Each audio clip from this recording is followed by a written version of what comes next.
Hey guys, tonight we're going to glide softly through silk-draped palace halls, only to stumble sometimes, quite literally, into some of the most mortifying ends in royal history.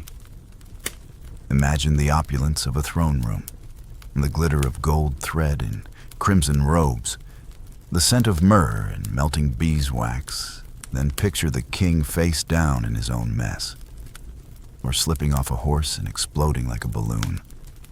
It's not exactly the royal image we're fed in bedtime storybooks. But, oh, it happened. Again and again. And let's be honest, you probably won't survive this level of second-hand embarrassment. So before you get comfortable, take a moment to like the video and subscribe, but only if you genuinely enjoy what I do here. And I'd love to know where and when you're tuning in from. Drop your city and local time in the comments. Now dim the lights, maybe turn on a fan for that soft background hum, and let's ease into tonight's journey together. You begin your quiet descent into this tale not with a whisper, but with a wince as you arrive in Normandy in the year 1087. The landscape smells like autumn rot and sweat-drenched chainmail. And there lies William the Conqueror, former Duke of Normandy and King of England, groaning on the battlefield after an impressively unmajestic accident. Having spent decades smashing through England's defenses, defeating Harold at Hastings, and rewriting the political order, William had finally met an opponent he couldn't defeat his own belly. During a siege in northern France, William, by then considerably overweight, attempted to mount his horse with his usual aggressive flair. But in a tragic twist of physics, the saddle's high pommel rammed into his gut. There was an audible crack. Something tore. His internal organs had enough. In that moment, the conqueror was conquered by geometry. You'd expect immediate medical care, perhaps a royal surgeon, someone wielding a leech or two. But alas, 11th century medicine leaned more toward guesswork than science. William was carried to a nearby monastery, where over the next several weeks, his abdomen slowly swelled like a stretched wineskin. He died in pain, possibly of peritonitis, and by the end even the monks had retreated from his bedside. But that wasn't the worst part. No, the real embarrassment came later. You watch as his corpse is stuffed into an ornate coffin that's clearly too small. His courtiers, determined to appear competent, try to wedge him in anyway. There's shoving, there's grunting. And then a sound no royal funeral should ever include. A pop. His abdomen bursts in front of the entire congregation. The smell is so horrendous that witnesses flee the church gagging. The service ends in chaos. A former king, the man who conquered England, is now remembered as the man who exploded at his own funeral. Historians still argue whether the tale was exaggerated by monastic chroniclers trying to send a moral message about pride. But the general consensus is that something stomach-turning happened that day, one final humiliation from the body that had helped build an empire.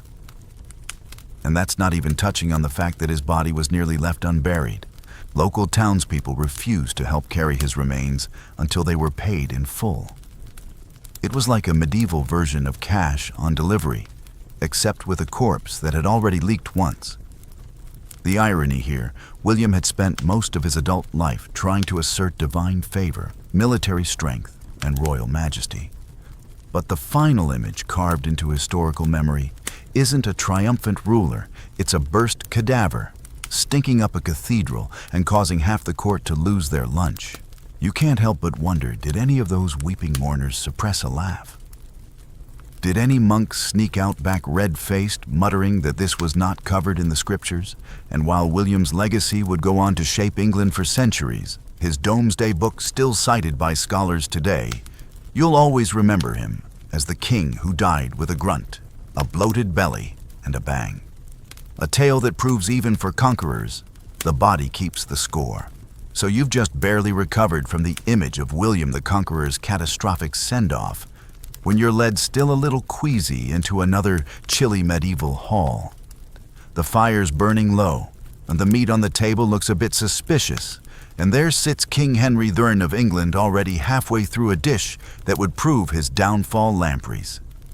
Yes, lampreys, those eel-like jawless fish that look like something out of a nightmare and taste apparently like prestige. Henry loved them, obsessed over them, couldn't get enough. His physicians had begged him to stop. "They're not good for you, Your Majesty," they'd warned. But Henry didn't rise from the ashes of Norman conquest just to eat dry bread and boiled cabbage. And so during a royal visit to Normandy in 1135, Henry dined like a man on a mission. He feasted, they say, on a surfeit of lampreys, a phrase so politely English that it almost disguises how disgusting it truly was. A pile of slippery, slithery sea creatures soaked in rich sauce, devoured in excess. His servants were probably still clearing the trenchers when the first wave of gut pain hit. You watch the royal color drain from his face. He clutches his stomach. There's that brief moment of hope it'll pass, it always does. But not this time. The pain tightens like a corset. He collapses. Some say he lingered in agony for days, others claim it was quicker. Either way, Henry III's last moments were defined by digestive betrayal. Now here's where things get even more humiliating. Once the king was dead, no one quite knew what to do with him. He died across the channel in Normandy, but he was supposed to be buried back in England. And in those days, you didn't just book a flight and pop the royal remains in an overhead bin. Transporting a corpse was an ordeal. A very leaky, bloated, smelly ordeal. They embalmed what they could, stuffed the rest with salt and herbs, and packed his guts into a lead-lined coffin. Still, it didn't help much. The body began to decompose, as bodies do, and the heat only sped things along. One monk recorded that the stench was so overpowering, it forced even the hardiest attendants to travel upwind. But wait, it gets better. Somewhere along the journey, they pause, and to give the bloated, putrefying king a bit of a cleanup. They opened the coffin, and depending on which medieval chronicler you believe, the pressure had built so much that, yes, another royal explosion occurred. The corpse ruptured again, splattering nearby attendants in what could generously be called monarchical marinade. At this point, if you're counting, that's 2 royal ruptures in 2 generations. England 1 crown 0 chill. Of course, some modern historians debate whether the tale of the second explosion was more symbolic than factual. A dramatic flourish meant to moralize about gluttony. But even if the details are exaggerated, the overarching truth remains. Henry I died from overeating fish and decomposed in the most humiliating way imaginable. And let's not forget the cherry on top: his death sparked a succession crisis so chaotic, it plunged England into 2 decades of civil war, known as the Anarchy. His daughter Matilda was his chosen heir, but the nobles didn't want her. Instead, her cousin Stephen took the throne. It was all very messy sieges, betrayals, lots of people pretending to be loyal while sharpening daggers under the table. All that because a king just couldn't say no to his favorite fish. So now you're starting to see the pattern.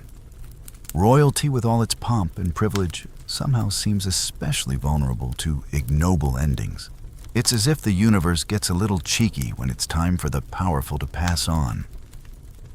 You may rule kingdoms, reshape borders, even rewrite law, but one moment of gluttony, one unwise dinner choice, and history remembers you not as a statesman, but as the guy who died full of sea monsters. And don't think Henry's lamprey addiction was just a personal quirk. Lampreys were the ite food among medieval elites. Kings demanded them for banquets. Lords bribed each other with barrels of the stuff. Even monasteries had quotas to supply lampreys to the crown.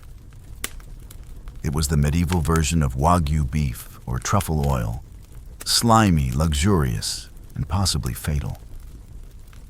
In fact, lampreys were such a royal staple that even centuries later, Queen Elizabeth II received a coronation pie containing lampreys as a throwback to tradition, though thankfully she declined to make a meal of it.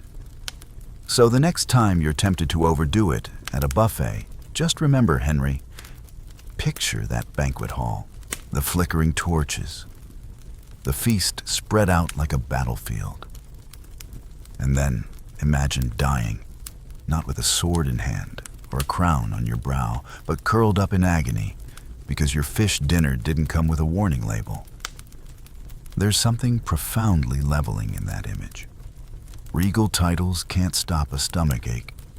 Power can't negotiate with indigestion. And sometimes even kings go out, not with a roar, but a gurgle. By now you're getting the sense that royal death is rarely dignified, and you're right. But just when you think it can't get more awkward than a bloated belly or a lamprey-fueled demise, you arrive at one of the strangest debates in early English history, the death of King Edmund Ironside. It's the year 1016, and England is in utter chaos. The Danes are invading again, yes, again. And Edmund, nicknamed Ironside for his gritty resistance in battle, has been holding the line against Canute the Great. He's young, fierce, probably exhausted, and oh, did we mention he's also newly crowned? Less than a year on the throne, and he's already bleeding on every battlefield from Kent to Gloucester. Eventually, Edmund and Canute call a truce. They agree to divide the kingdom between them. Edmund keeps the south. Canute takes the north. Everyone gets a breather. But that peace lasts all of 6 weeks, because suddenly Edmund is dead. Now here's where it gets suspicious and ridiculous. One version, the safe and boring one, says he simply died of wounds sustained in combat. Another claims he was poisoned. But the third is pure medieval theater. According to a later chronicler, one of those monks who clearly had a flair for the dramatic Edmund was assassinated while sitting on the toilet. Yep, that's your king, your Ironside, your shield of England. Possibly stabbed from below while trying to relieve himself. The story goes that an assassin hid in the royal latrine. The latrines in those days weren't flush toilets. They were wooden seats built over long shafts, usually dug deep into the earth or suspended over rivers. This one apparently had just enough room for a man with a dagger, infinite patience, and very questionable career goals. You imagine it. The king enters the privy, maybe sighing as he lowers his armored posterior onto the throne of, well, wood. There's a shuffle, a sudden motion, a sharp pain, and down goes Ironside, killed not by a sword in battle, but by an assassin with the worst job in English history. Historians still argue whether this toilet tale has any basis in truth. Some insist it's absurd propaganda spun by later Norman writers to humiliate the Anglo-Saxon line. Others suggest it was whispered gossip that took on a life of its own, like an ancient version of a political meme.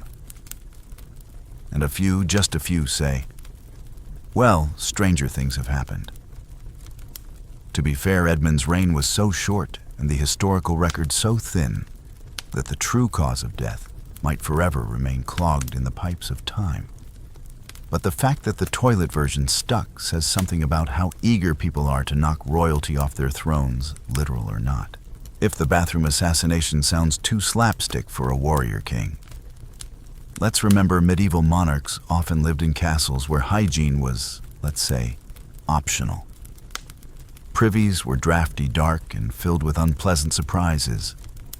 Rats, cold breezes, questionable splashes. The royal butt was never safe, and this wasn't even the only time toilets played a part in royal embarrassment. A few centuries later, King George II would have his own lavatory disaster. But let's not flush all the good stories too early. Back to Edmund. He was laid to rest in Glastonbury Abbey, And Canute, that same rival he'd fought tooth and nail, eventually became king of all England. Some believe Canute ordered the assassination. Others claim it was the work of a rogue noble trying to score points with the new regime. Either way, if you're the kind of person who likes irony, this one delivers with a plop. You can't help but picture it happening in slow motion, the look of surprise on the king's face, the muffled grunt of an attacker crouching in literal filth, the guards outside too embarrassed to ask what's taking so long. It's part tragedy, part dark comedy, and all too human. Because in the end, even a king has to go. And when he does, there's no ceremony, no fanfare, just splintered shadows. And in Edmund's case, a knife in the most undignified of places. To make matters worse, Edmund was one of the last truly native Anglo-Saxon kings before the tide of Danish and Norman rule swept in. His legend deserved a noble chapter, a dramatic battlefield finale, maybe even a heroic speech before death. Instead, he got a bathroom blunder that still haunts his legacy over 1,000 years later. And here's a strange footnote for you. In 2020, archaeologists announced they discovered the remnants of what might have been Edmund's actual burial site. If confirmed, it could finally bring a bit of dignity to the man, who may or may not have died sitting down. Until then, though, history and bedtime storytellers will always favor the version with the most blush-worthy twist. You shift slightly under your blanket, trying to forget the image of a dagger slipping through a wooden seat. It's one thing to rule with a strong hand, but quite another to fall victim to a sharp, well, never mind. The next time someone mentions royal assassinations, you'll think not of daggers in the back, but of latrines' shadows, and a king who probably deserved a better headline than stabbed on the John. You're still trying to scrub that toilet scene from your imagination when you're pulled forward through time into an airy Bavarian palace where lace flutters and perfumes hang thick in the corridors. This time, the death you're about to witness isn't messy in the same way. It's tighter, breathless, and tinged with tragic elegance. Say hello to Crown Princess Sophie of Bavaria, whose final moments weren't the stuff of battles or poisoned feasts, but a slow, unseen stranglehold by her own corset. It's the mid-19th century, and court fashion is not merely fashion, it's law.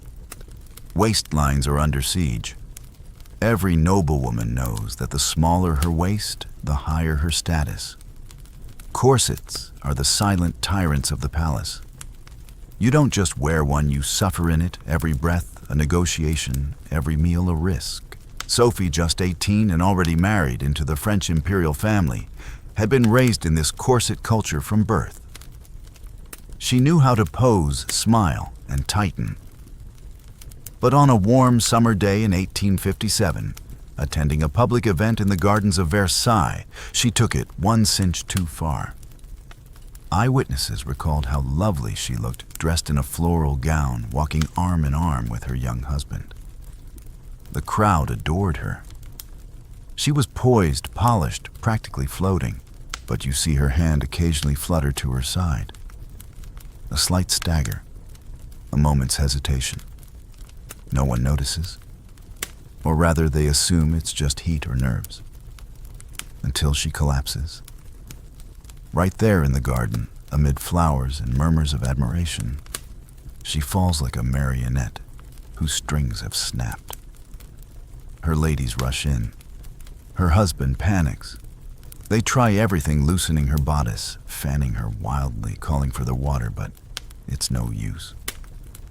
Within minutes, Sophie is gone. The official cause of death, pulmonary embolism. But many accounts suggest her corset had been tightened so ruthlessly that it restricted blood flow, triggering the clot that killed her.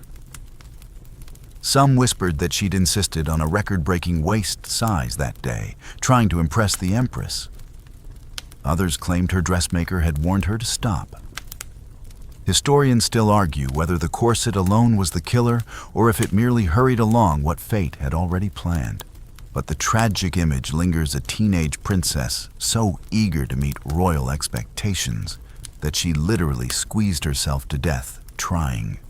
And here's where the irony curls in. Like a ribbon, Sophie had hated court life.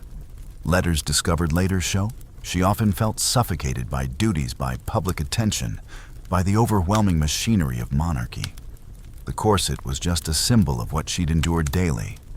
In the end, it wasn't just her lungs that couldn't expand. It was her spirit, too. You might think this was a one-off fashion casualty. But no.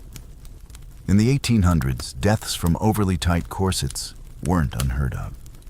Broken ribs, displaced organs, fainting spells so routine they were almost stylish. Doctors warned against it, but women pressured by society endured anyway. The phrase "suffer for beauty" wasn't metaphorical, it was a dress code. And let's not forget the deeper absurdity, the male designers and tastemakers of the era, sipping brandy in silk waistcoats, deciding what measurements a woman's waist should have, while never themselves enduring a single cinch. Sophie's death sparked a brief whispering wave of change. Some doctors used her story to promote rational dress reforms. Pamphlets warned against extreme corsetry. But the fashion world, being what it is, moved on. Waistlines went in, petticoats ballooned, and another girl tried to breathe where there was no space left. What's both beautiful and devastating about Sophie's story is that it's so quiet. There's no assassin lurking in the shadows, no thunder of war, no scandalous banquet. Just a young woman caught in the machinery of appearances, brought down not by her enemies, but by inches of silk and string. You imagine her now perhaps not fully understanding what's happening in her final moments. The sky above Versailles is cloudless. The flowers bloom around her. People gasp and rush, but it all fades. All that pressure, physical and emotional, reaches a breaking point. And then there's silence. In her memory, portraits were painted poems, written gardens named. But in private corners, especially among ladies of the court, the story that stuck wasn't the official one. It was the whispered warning, "Don't pull too tight." Remember, Sophie, it's strange, isn't it?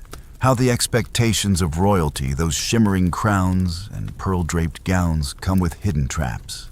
One minute, you're the image of elegance, and the next, you're a cautionary tale sewn into the hemline of history. You can almost feel it, the invisible weight she carried. The fear of seeming imperfect. The pressure to shine, to sparkle, to not just wear the dress, but become it. And how tragically literal that pressure became. So when you next hear a fairy tale about a princess in a ball gown, imagine her catching her breath, fingers twitching near her ribs, smiling through the tightness. And remember that for Sophie, it wasn't an evil stepmother or poisoned apple that did her in. It was the very thing meant to make her beautiful. You're still holding your breath from Sophie's final gasp, when suddenly the air changes. It smells of gunpowder, damp earth, and a hint of horse sweat. You're not in a palace anymore. You're standing on the edge of a battlefield in Roxburgh, Scotland in the year 1460, and the mood is tense. Torches flicker. The wind bites. And the King James II of Scotland is about to demonstrate the very real dangers of combining royal overconfidence with explosives. James was only 10 when he took the throne, but by 30, he'd grown into a bold, hot-headed ruler, determined to stamp his legacy into Scottish stone. And nothing says, I mean business, quite like dragging a cannon into a siege. Not just any cannon, mind you. This one had a name, the Lion. Yes, he named his cannon. You already know where this is going. You're perched behind the trenches watching James strut around like a commander from a war epic, barking orders and praising his beloved cannon. It's enormous, shiny and loud, a gift from the continent, forged with pride and apparently a mild death wish. The siege of Roxburgh Castle was supposed to be a show of strength, a declaration that Scotland wouldn't be pushed around by the English anymore.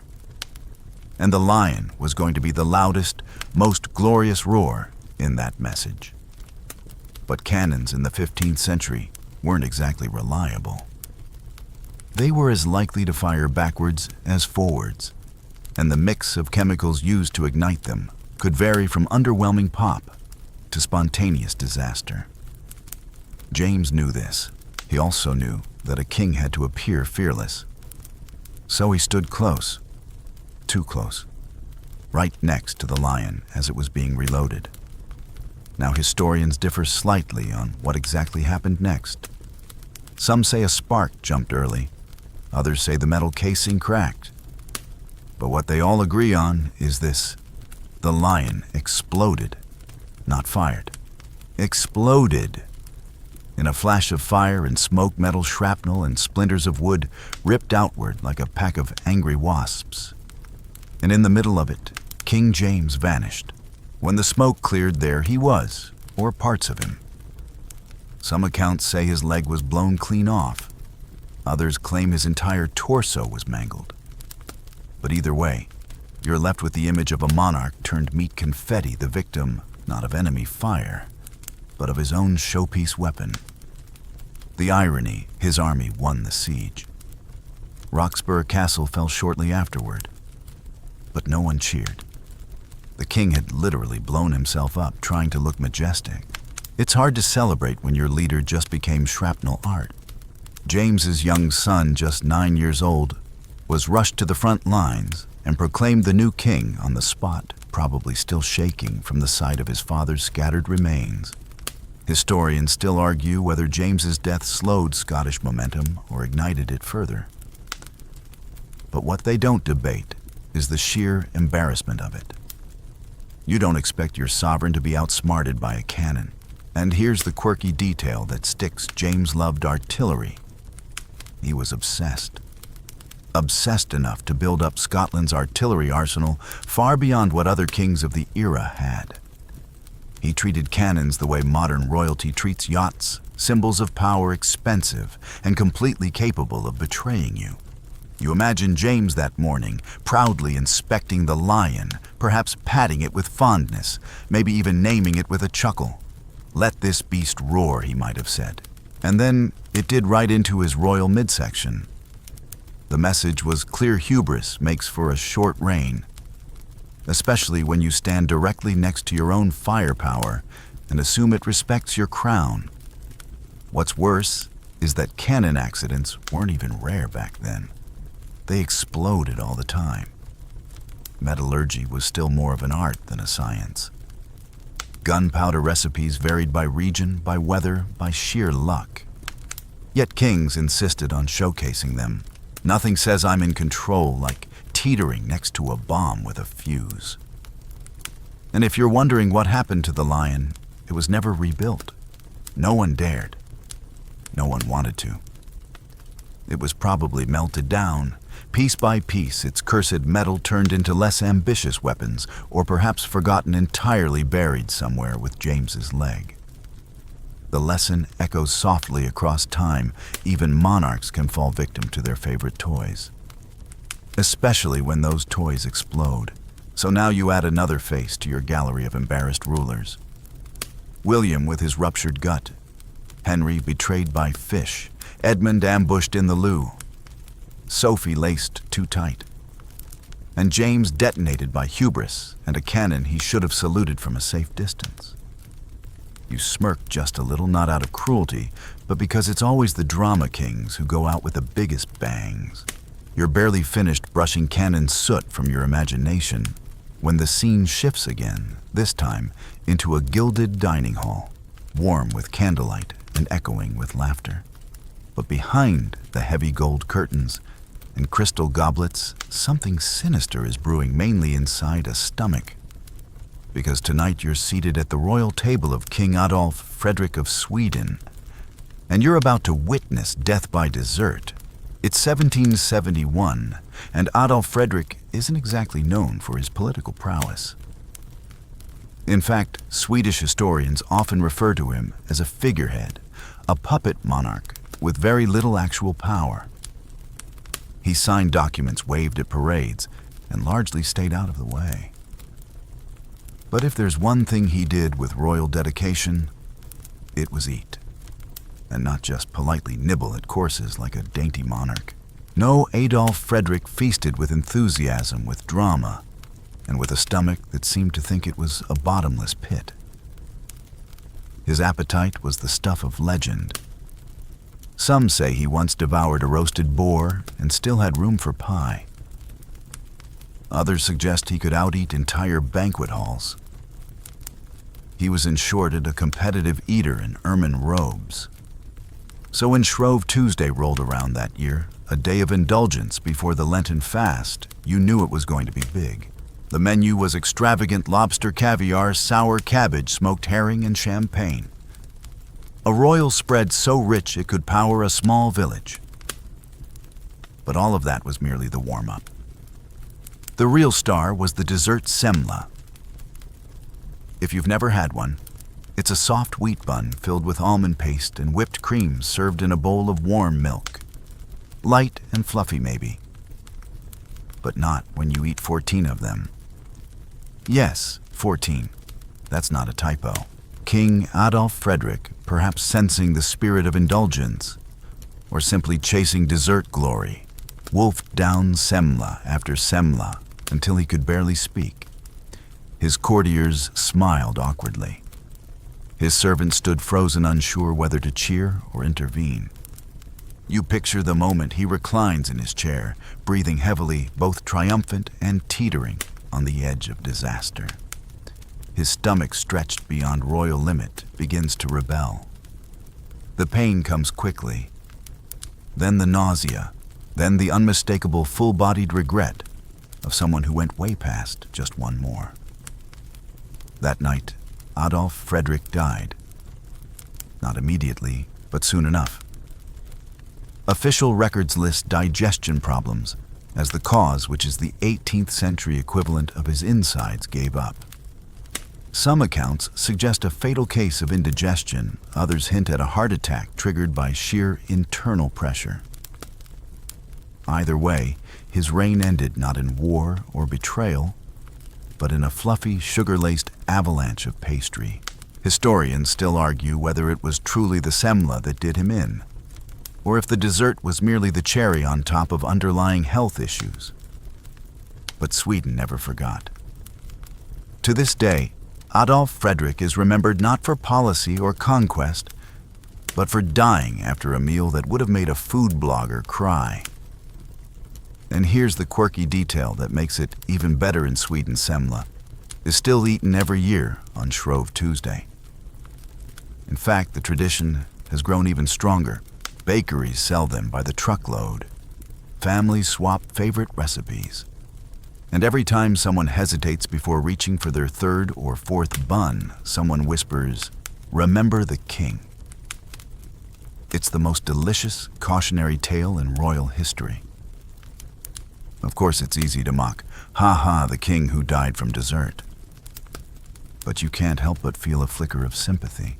Here was a man born into royalty, pushed around by politicians largely powerless in his own country, whose greatest freedom was the right to eat what he wanted when he wanted. And that night, he went all in. Death by semla, yes, but also perhaps one final act of defiance against a life of limitation. Imagine him now lying in his chambers, the flicker of candlelight dancing across half-finished plates. His last thoughts, maybe not of duty or destiny, but of sweet almond paste and the perfect fluff of cream. There are worse ways to go. Messier, sure, but worse, arguably not. And yet the embarrassment lingered. European courts quietly passed around the news with barely suppressed laughter. Pamphlets whispered of the king who died bloated. Enlightenment thinkers raised eyebrows, and modern Swedes with their wry humor never let it go. Some joke that he was killed by kindness. Others say he died doing what he loved. And some very simply call him the King of Semla. So add Adolf Frederick to your growing gallery of monarchs whose ends were more footnote than flourish. No royal decree, no epic duel, just too much cream and a little too much confidence. And the next time you find yourself facing a dessert tray, especially anything almond-flavored, just pause for a moment. Think of the man who had 14 and died full happy and mildly ridiculous. You're still nursing a phantom stomachache from that mountain of semla when the scenery shifts once again, this time into flickering candlelight, perfume-soaked corridors, and silk masks gliding through a palace teeming with whispers. Welcome to the Habsburg court in Vienna, late 1740s. Music floats through the air like honey. Courtiers bow and laugh, spinning beneath crystal chandeliers. And in the middle of it all, wrapped in velvet and fatigue, stands Emperor Charles VI, smiling politely while quietly unraveling inside. You wouldn't know it by looking at him tonight, but Charles is already sick. Something strange has taken hold, a fever that comes and goes, hallucinations, headaches, and episodes of confusion. But as Emperor of the Holy Roman Empire, he refuses to appear weak. So here he is, attending yet another masquerade ball, greeting ambassadors, trying not to collapse on the parquet floor. The Habsburgs were masters of image. They ruled with pageantry, with ceremony, with powdered wigs, and protocols so dense you needed a manual just to sneeze. So when Charles started stumbling at public events, forgetting names, and complaining of internal wind and strange chills, his doctors whispered adjusted his diet and hoped for the best. But the best never came. The end began, oddly enough, with a bowl of mushrooms. Or maybe it was spoiled venison. Reports vary. All we know for certain is that sometime in 1740, Charles VI consumed a meal that did not agree with him. Within hours, he was writhing in pain. Fever spiked. His stomach bloated. His body began to shut down in stages, slow, embarrassing stages. Now this is the emperor, who had once stood before courts and armies, who negotiated with kings and demanded loyalty from popes. Yet here he was, curled in his royal bedchamber, gasping for breath, his court doctors frantically purging and bleeding him in a desperate medieval ballet of guesswork. You imagine the scene, candles flickering over apothecary jars, powdered physicians muttering Latin, and Charles himself moaning through lips chapped from fever. His royal dignity long gone, his bowels refusing to cooperate, and his condition mysteriously worsening by the hour. Historians still argue what exactly killed him. Was it poison from the mushrooms? An intestinal blockage? Typhoid? Appendicitis? The debates rage on mostly because the records are a tangled mess of euphemisms and 8th century attempts to describe internal organs without actually understanding them.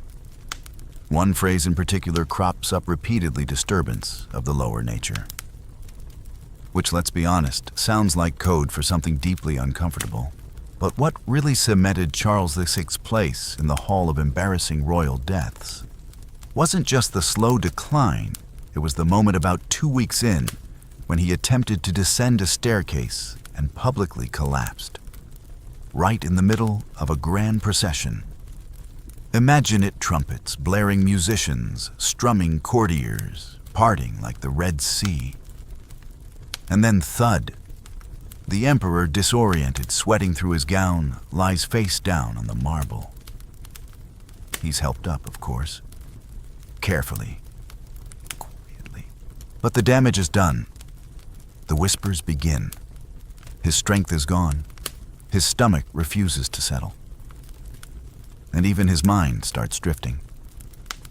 At one point, he begins speaking to long-dead relatives. At another, he asks a footman to address a stuffed bird as Your Excellency. You'd think at this point someone might suggest rest. Instead, the court doubles down. Appearances must be maintained.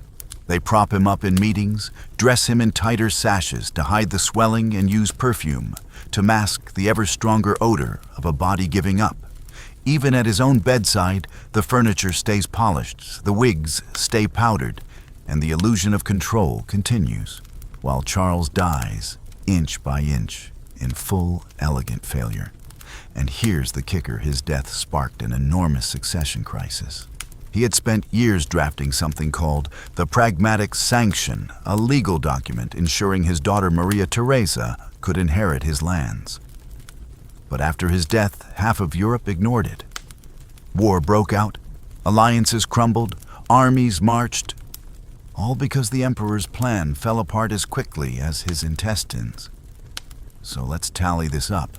An emperor felled not by sword or rebellion, but by possibly bad mushrooms and a staircase. His empire destabilized, his legacy overshadowed by bodily misfires. And yet, it's the little things people remember. The fall, the flatulence, the footman whispering behind fans, the soft swish of his robes as he staggered out of banquets, clutching his gut like it had just betrayed him, which of course it had. And if you're wondering whether the Viennese tried to cover it up afterward, of course they did. The official records praise his leadership. His portraits were retouched to look more majestic, but nothing could fully erase the memories of his slow motion unraveling the mighty emperor, who groaned through silk sheets, dreamed of dead birds, and met his end one awkward, cramping hour at a time. You wrap yourself tighter in your blanket, trying to shake off the phantom scent of powdered wig and vial. Royalty, it seems, doesn't grant immunity from the absurd. Quite the opposite.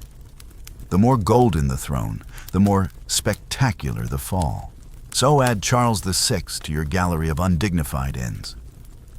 A man who ruled vast lands but couldn't conquer a staircase, who tried to bend empires to his will but was ultimately undone by soup, who died not like a god-king, but like a man clutching his belly begging history to be kind.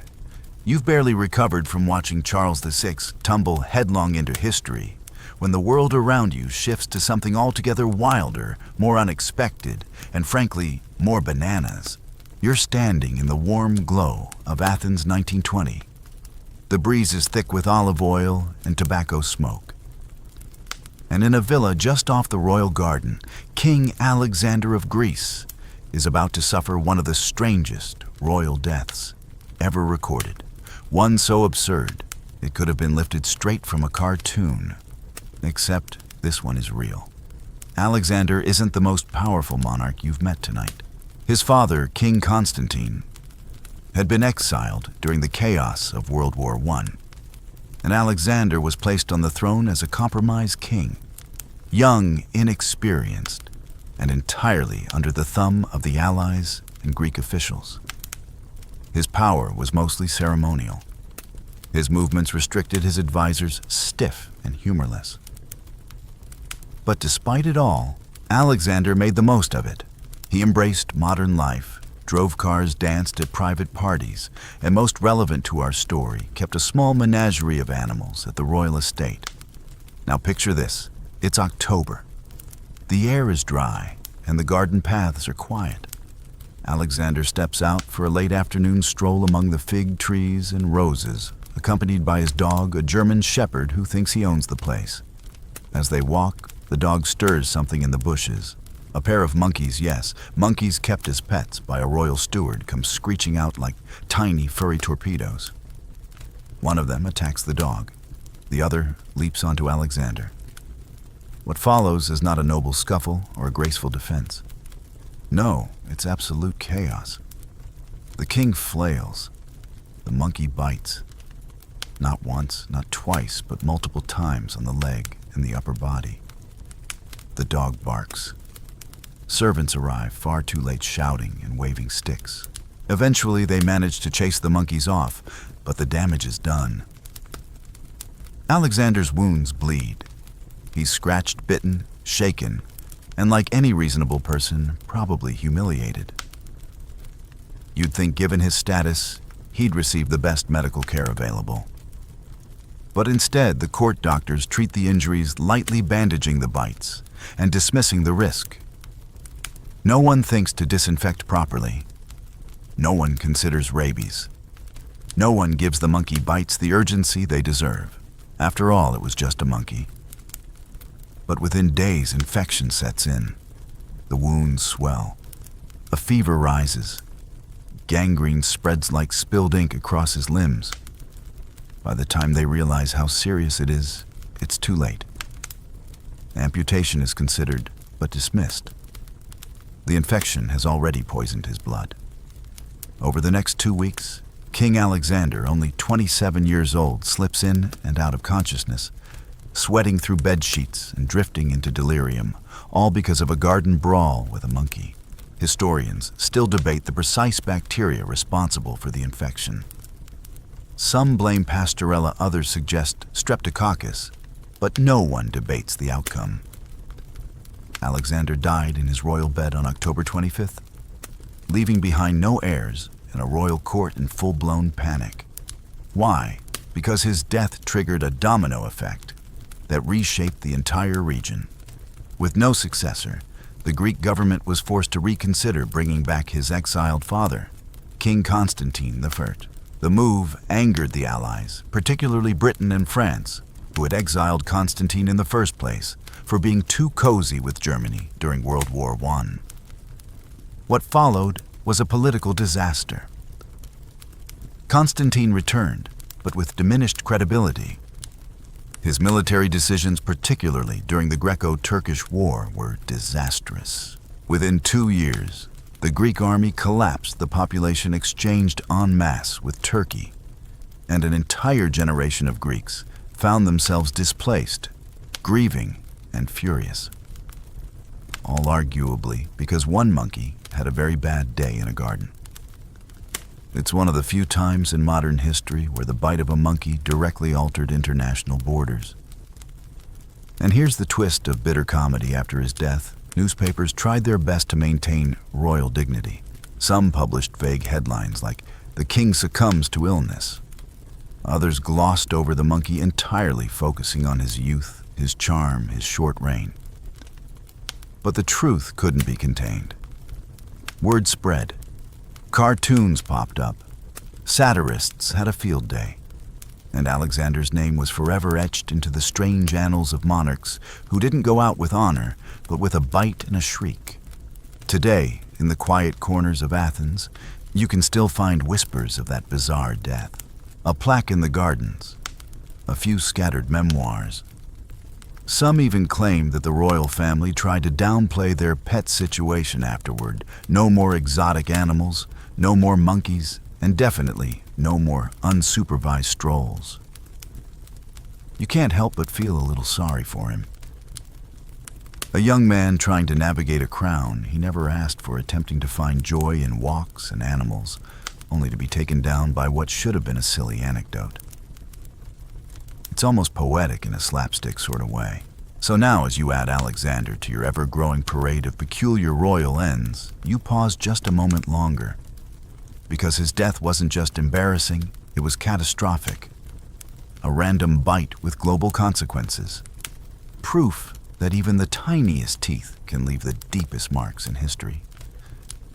The next time you hear someone say, "It's just a monkey," you might remember the king who could have ruled a continent. If only the dog had barked a few seconds sooner. Just when you think you've reached the peak of royal absurdity, a monkey bite that redrew borders, you find yourself back in the ancient world, where the drama is thicker, the egos louder, and the gods more meddlesome. You're in the heart of the Roman Empire, somewhere deep in Persian territory, and your sandals are slick with dust and divine arrogance. Because tonight, the death you're drifting toward belongs to Julian the Apostate, a philosopher-emperor with a flair for speeches, a disdain for Christianity, and a knack for pushing his luck far too hard. Julian was a strange fit for Rome. Crowned in the mid-4th century, he was no gladiator. No Marcus Aurelius either, though he certainly fancied himself one. He was a reader, a dreamer, a writer who quoted Plato while sharpening his sword. And what made him truly stand out, he tried to undo Christianity's rise and restore the old Roman gods. Yes, Julian, in all his glowing golden ambition, thought he could reverse the tide of monotheism with enough incense philosophy and good PR. So naturally, he marched to war. He took an army east to confront the Sassanid Persians, dragging with him not just troops, but astrologers, priests, and philosophers, because nothing says military readiness like arguing metaphysics in a tent before battle. The campaign began well enough. He crossed the Tigris, won some skirmishes, felt the wind of victory brushing against his laureled brow. But he made one crucial mistake. He didn't secure his supply lines. Classic overreach. Food ran low. Morale dipped. Soldiers grew uneasy. But Julian, ever the self-assured orator, gave rousing speeches and pressed deeper into enemy land. He believed the gods were on his side. He believed intellect could conquer all. What he didn't believe in, apparently, was armor. Because here's where things go from epic to embarrassing. During a sudden Persian ambush, possibly a skirmish near the river or in the marshes. Sources differ. Julian leapt into the fray, eager to prove he was no armchair Caesar. But in his zeal, he rushed into battle without wearing his breastplate. Yes, the Emperor of Rome rode into enemy blades dressed like a motivational speaker. A javelin, some say, thrown by a Persian soldier, others claim by one of his own disillusioned men, pierced his side. It lodged deep. He fell from his horse, bleeding, stunned still, somehow trying to rally his men. You watch him stagger, gripping his wound, coughing through a half-finished prayer to Apollo. The irony is sharp enough to make the gods wince. He was carried back to camp, and for days he lingered. Feverish, philosophical, full of regret and riddles. He wrote notes, quoted Homer, supposedly even tried to write a eulogy for himself. Classic Julian, always thinking 3 steps ahead, even when 1 foot was already in the afterlife. Historians still argue the details. Was it a Persian spear or a Roman dagger? Was it a divine punishment for abandoning Christianity? Or just a military blunder exacerbated by a dangerous amount of self-belief? The sources, many written decades later, are drenched in myth, religious spin, and wistful nostalgia. But the most ridiculous and strangely poetic detail might be this, according to some versions, as Julian fell and tried to grab his intestines. He cursed the heavens and tossed a handful of blood toward the sky, shouting, "Thou hast won, Galilean." A final grudging admission that Jesus had, in the end, outmaneuvered Jupiter. Did he really say it? Scholars debated. It sounds suspiciously like propaganda, but it's the kind of quote that sticks, the kind that turns a man into a legend, not for triumph, but for surrender. A philosopher king killed by a jab to the gut, who ended up symbolizing the very thing he fought against. And here's the fringe tidbit that adds another absurd layer. Some ancient sources claim Julian's wound wasn't accidental at all, that he was assassinated by a Christian in his own ranks, tired of the emperor's constant temple building and sacrifice demanding. A holy hit job wrapped in the chaos of battle. Whether true or not, it became part of the lore, tangled in centuries of religious storytelling. Either way, the aftermath was the same. Julian died. His dream of a pagan revival collapsed like a poorly stacked altar. His successor, Jovian, was a Christian who immediately made peace with Persia and pulled the army back. The gods Julian adored. They went silent. The temples he'd rebuilt fell into disrepair, and Christianity, well, it surged forward like a tide. He couldn't stop, even with a spear through his side and poetry on his lips. You sit quietly with the image, a man of letters trying to fight fate with words and incense slain. Not by the might of his enemies, but by the weight of his own conviction and possibly his own entrails. Because here's the awkward detail you didn't ask for one account. hints that Julian tripped in battle not just from the spear, but from slipping on his own internal organs. That's right. He may have fallen face first into the very thing he was trying to hold together. A dignity absolutely shredded. The emperor went out in a tangle of robes, rhetoric, and spilled intestines. And so another name joins the lineup. Julian the apostate. Not Julian the bold. Not Julian the victorious. Just a man who marched too far, spoke too much, and forgot to wear armor on the one day it truly mattered. A lesson as old as empire belief is powerful, but so is steel. If slipping on your own entrails feels like a low point, and it should, then brace yourself. Because the next royal departure is no less tragic, but dialed up several notches in mystery and theatrical flair. You're in Bavaria now. The mountains are misty. The air feels charged, and somewhere beneath the surface of a cold, glimmering lake, a king is about to vanish while under supervision.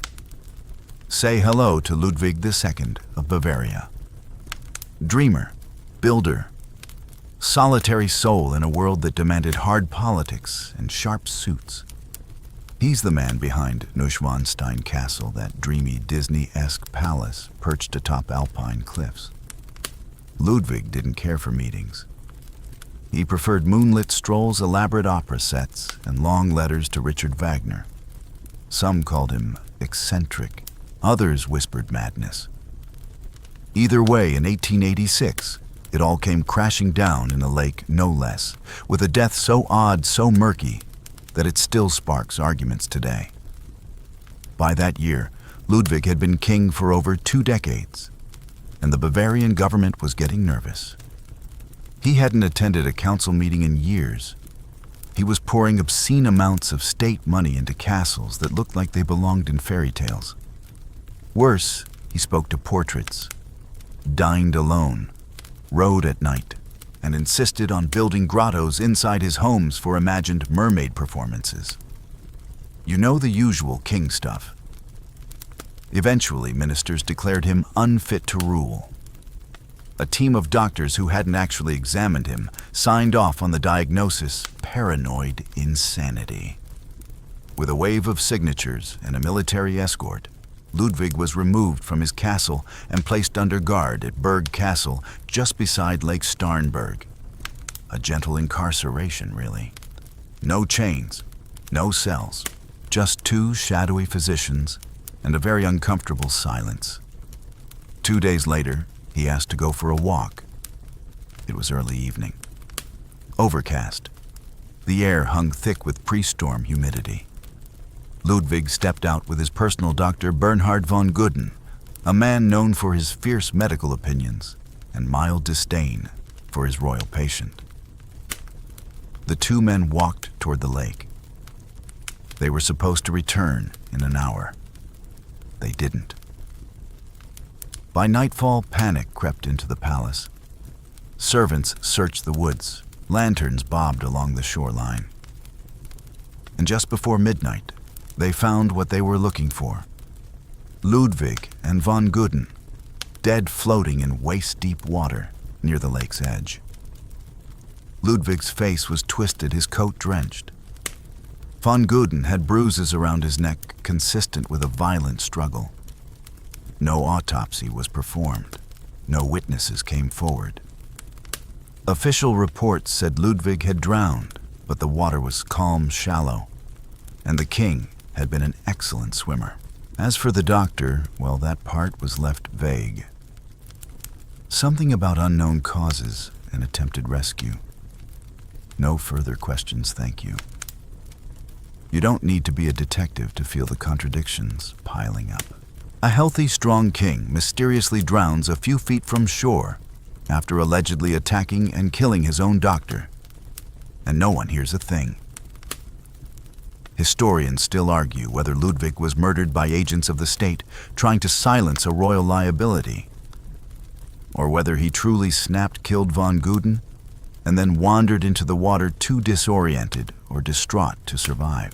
Some even suggest suicide, though. That theory wobbles when you consider Ludwig was found floating upright, head above watercoat, buttoned, no water in his lungs. Not exactly textbook drowning. The people of Bavaria didn't buy the official story either. Within days, mourners laid flowers outside Ludwig's castles. Poems were penned, songs were sung. Locals declared him a martyr, the Moon King, the last romantic.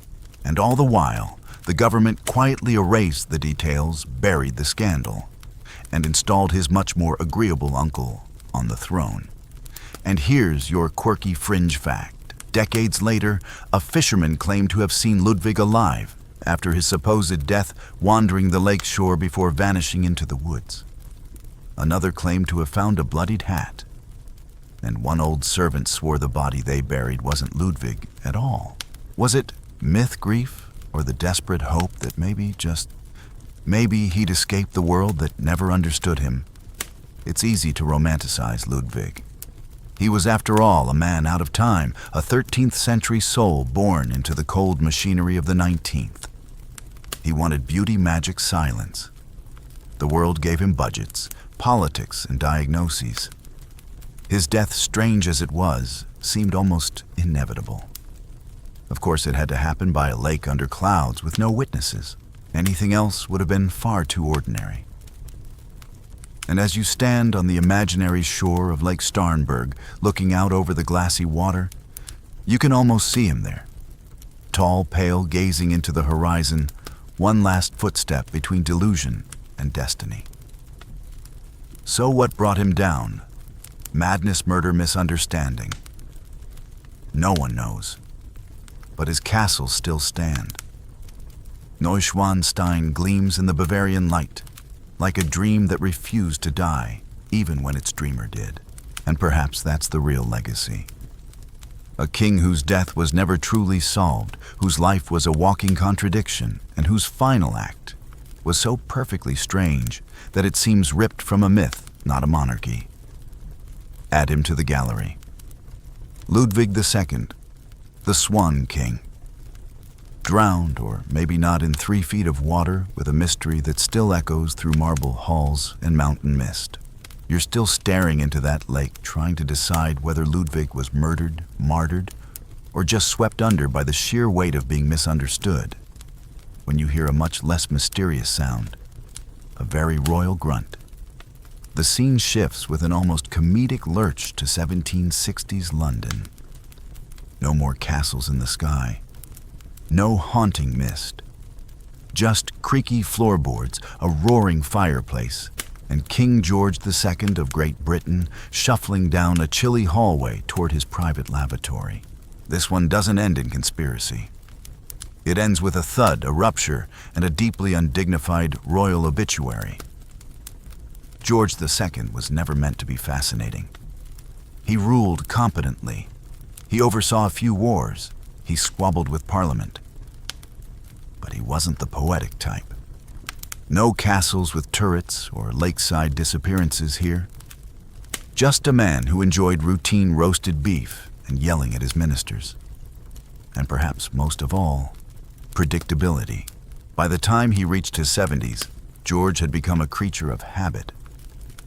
Every morning he woke early, drank hot chocolate red dispatches, and then most reliably retreated to the royal privy for a very private, very sacred appointment with his bowels. This was not a place for interruption. Servants knew better than to knock. Ministers learned to wait. And George, a man who believed in schedules, rarely strayed from the routine. But one October morning in 1760, the routine broke. The king rose as usual and entered the lavatory. A modest room by palace standards. Gilded, yes, but still centered around a wooden toilet seat. George settled in. Time passed. Then from behind the door, a crash. A loud noise. Not the normal creak of movement or the sigh of relief. This was a body hitting the floor. Hard. Servants rushed in, broke through the door, and found their monarch collapsed on the ground. His nightgown rumpled his face, pale and lifeless. He had died instantly, right there on the floor of his royal toilet, just feet from the seat that had, until moments ago, been his quiet throne. Now here comes the medical detail you didn't ask for, but are getting anyway. George II died of an acute aortic dissection. That's when the inner layer of the large blood vessel branching from the heart tears, causing internal bleeding. In his case, it likely ruptured during a particularly forceful bowel movement, increasing blood pressure enough to quite literally burst his heart. Imagine it an empire still twitching from colonial unrest, ministers drafting policies, ships sailing to far-off continents. And the king dies, not by war or assassination, but by a fatal strain on the loo. One last push and curtain. It sounds made up, but it's medically accurate. And to be fair, George had a history of cardiovascular issues. He'd suffered from chest pains. He was known to have an enlarged heart. Doctors had warned him. But like many royals of his time, he believed himself above the fray of mortal limits. The toilet, as it turns out, had other plans. Historians still debate how much the strain contributed to his demise. Some argue the rupture was inevitable. Others point to the timing, the posture, the effort, the spike in pressure as the final straw.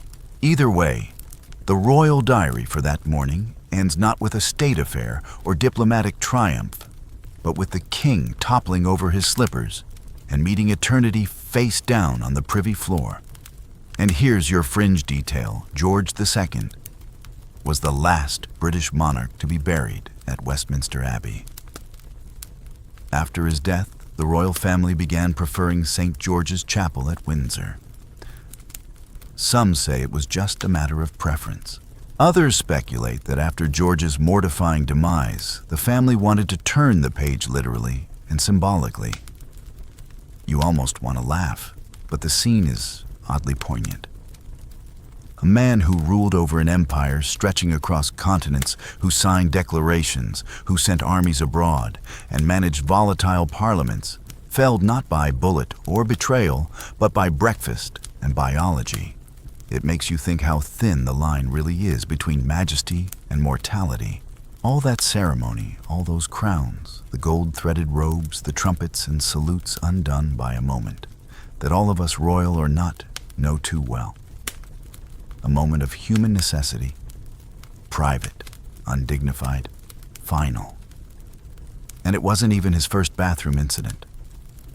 Years earlier, George had fainted in the same lavatory but recovered. His doctors warned him. He shrugged it off. There's something grimly poetic about how it all came full circle right down to the tiled floor and the silence that followed. When news of his death reached Parliament, it was met with somber murmurs. And later, behind closed doors, no small amount of awkward shuffling. You can imagine the editors trying to spin it. His Majesty passed peacefully at home. Technically true. Deeply misleading. Today, George II is mostly remembered for the wars fought during his reign, the War of Austrian Succession, the 7 Years' War, the foundation of what would later become tensions in the American colonies. But somewhere in the footnotes, scholars always mention that strange sudden end. Not because it defines his reign, but because it reveals in an unforgettable flash how royalty is just a heartbeat or a strain away from the same end as everyone else. So now, as you add him to the gallery, place him not among the grand or the glorious, but among the quietly tragic. George II, King of Great Britain and Ireland, died on the toilet, not with a roar, but a pop. By now your mind is a royal hall of mishaps, a bursting conqueror, a lamprey-glutted king, a lavatory ambush, a cannon-loving Scot, and a dessert-felled Swede. But there's one final name to add, and her story doesn't involve battlefields, monkeys, or tragic snacks. No Queen Caroline of Brunswick goes out in a blaze of emotional drama public spectacle. And of course, humiliation not in life, but in death. And not because of how she died, but because of what came after. Caroline was born a princess of Brunswick-Wolfenbüttel, a small German duchy, and married into the British royal family in 1795. Her husband, the future King George IV, who reportedly found her so repulsive, he asked for brandy after their wedding night and avoided her for the rest of their married life. They lived apart almost immediately. He called her vulgar. She called him fat and selfish. Their mutual dislike was no secret. If you've ever seen a public divorce play out on social media, picture that, except with powdered wigs and royal processions. Still, Caroline became queen consort in 1820, when George finally ascended the throne. But instead of a coronation, she got scandal. Her husband didn't want her crowned. He wanted her gone. So he launched a legal assault, the infamous Pains and Penalties Bill, aimed at divorcing her and stripping her of her royal title. Accusations of adultery flew. Witnesses were brought in to recount tales of her supposed indiscretions on the continent. The trial was ugly, public, brutal, and most of all, deeply embarrassing. But the people loved her. She was seen as the underdog. Commoners turned out in droves to cheer her name. Newspapers backed her. Caricatures mocked George mercilessly. For once, the monarchy found itself booed in its own streets. Caroline survived the trial. The bill failed, and though she remained uncrowned, she stayed queen in name. For a moment, it seemed she'd outlasted the venom. But less than a month after being barred from George's coronation at Westminster Abbey, physically blocked at the door by guards, Caroline fell ill. A stomach ailment, likely cancer, began to take its toll. The timing felt cruelly poetic. A queen denied entry to her own coronation, then slipping away quietly as the nation celebrated without her. But here's where things go from sorrowful to sensational. Before she died, Caroline gave strict instructions she was to be buried in her homeland, Brunswick, and not in England. More importantly, she explicitly requested not to be laid to rest beside her husband. Her coffin was to read Caroline of Brunswick, the injured Queen of England. The British establishment, of course, was having none of it. Even in death, she was seen as a problem to be managed, not honored. But the people, they weren't ready to let her go quietly. When her funeral procession began in London, the route was meant to avoid major public roads, especially ones likely to attract crowds. But crowds came anyway. Thousands. They lined the streets. They threw flowers. They shouted her name. And when the hearse tried to take a side route, protesters physically blocked it. Guards pushed back. Batons were drawn, then muskets. Yes, muskets. Shots were fired. 2 mourners were killed at a funeral. You can feel the tension rising as the hearse finally turns back toward the public route down Oxford Street through Hyde Park, past the landmarks she had known in life. People cheer. Some cry. Others simply follow silently, step by step, refusing to let the queen who had been excluded in life be excluded in death. The inscription Caroline had requested was smuggled into the procession by her allies and placed discreetly on the coffin. The authorities tried to remove it. Her supporters put it back. The final message of her life, the injured queen, would not be silenced. Historians still argue whether Caroline's final days marked the high point of public support for a royal woman scorned, or the beginning of a deep cynicism toward the monarchy. Her story was a scandal, yes, but also a symbol of dignity, trampled of power, abused of spectacle, used to paper over injustice. And the details, oh, they linger. The guards with muskets at a queen's funeral, the flowers crushed under carriage wheels, the handwritten sign refusing burial next to a king who'd once bragged of never loving her. This wasn't just embarrassment. It was rebellion in mourning clothes. Caroline's death wasn't just sad, it was theatrical, political, and pointed. She became, in her final hours, more powerful than she'd ever been alive. Her ghost haunted George IV for the rest of his reign. The people never forgave him for her treatment, and to this day, Caroline remains a rare royal figure remembered more for her defiance than her title. You close your eyes and see her carriage still rumbling through London streets, flanked by crowds wreathed in flowers and fury. A queen unloved by her king, but adored by her people, commanding loyalty even from the grave. And with that, you've reached the end of the long, winding hallway of history's most embarrassing royal deaths. From battlefield blunders to bathroom disasters, from botched funerals to monkey bites, every ruler here shares one truth: no crown protects against the absurd. Now, let the palace doors close behind you. The trumpets fade. The footsteps of kings and queens echo softly into the night. Breathe slower, deeper. Let your thoughts quiet. You've walked alongside emperors who slipped on their own intestines, queens denied the right to grieve in peace, and monarchs undone by their appetites, their egos, or simply the wrong meal at the wrong time. Some fell in silence, others in scandal. But in the end, they all remind us that no matter how heavy the crown, the human body, its flaws, its fragility always gets the last word.